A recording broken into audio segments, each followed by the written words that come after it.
Why should this staunch and upright house seem to her so abandoned, so heartbroken? The eye of the beholder, she thought. Still, 7 of her father's children came home as often as they could manage to, and telephoned, and sent notes and gifts and crates of grapefruit. Their own children, from the time they could grasp a crayon and scrawl, were taught to remember Grandpa, then Great-Grandpa. Parishioners and their children and grandchildren looked in on her father with a faithfulness that would have taxed his strength if the new minister had not hinted at the problem. And there was Ames, her father's alter ego, in whom he had confided so long and so utterly that he was a second father to them all, not least in the fact of knowing more about them than was entirely consistent with their comfort. Sometimes they made their father promise not to tell anyone, by which he knew they meant Reverend Ames, since he was far too discreet to repeat any confidence, except in the confessional of Ames's stark bachelor kitchen, where, they suspected, such considerations were forgotten. And what was their father not to tell? How they informed on Jack, telling him what Jack had said, what Jack had done or seemed inclined to do? "I have to know," their father said, "for his sake." So they told on their poor scoundrel brother, who knew it, and was irritated and darkly amused, and who kept them informed or misinformed, and inspired urgent suspicions among them which they felt they had to pass on, whatever their misgivings, to spare their father having to deal with the sheriff again. They were not the kind of children to carry tales. They observed a strict code against it among themselves, in fact, and they made an exception of Jack only because they were afraid to do otherwise. "Will they put him in jail?"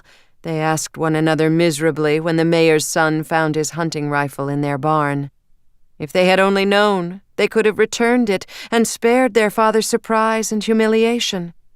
At least with a little warning he could have composed himself, persuaded himself to feel something less provocative than pure alarm. But no, they did not put him in jail. Jack, standing beside his father, made yet another apology and agreed to sweep the steps of the city hall every morning for a week.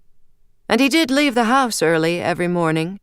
Leaves and maple wings accumulated at City Hall until the week was over and the mayor swept them up. No, his father would always intercede for him. The fact that his father was his father usually made intercession unnecessary, and that boy could apologize as fluently as any of the rest of the Boughtons could say the Apostles' Creed. A decade of betrayals, minor and major, was made worse by awareness on every side that they were all constantly alert to transgression and its near occasion, and made worse still by the fact that Jack never repaid them in kind, though this may only have been because their own mischief was too minor to interest him. To say they shared a bad conscience about Jack to this day would be to overstate the matter a little. No doubt he had his own reasons for staying away all these years, refusing all contact with them. Assuming, please God, he was alive. It was easy to imagine in retrospect that Jack might have tired of it all, even though they knew he made a somber game of it. Sometimes he had seemed to wish he could simply trust a brother, a sister. They remembered that from time to time he had been almost candid, had spoken almost earnestly. Then he would laugh, but that might have been embarrassment.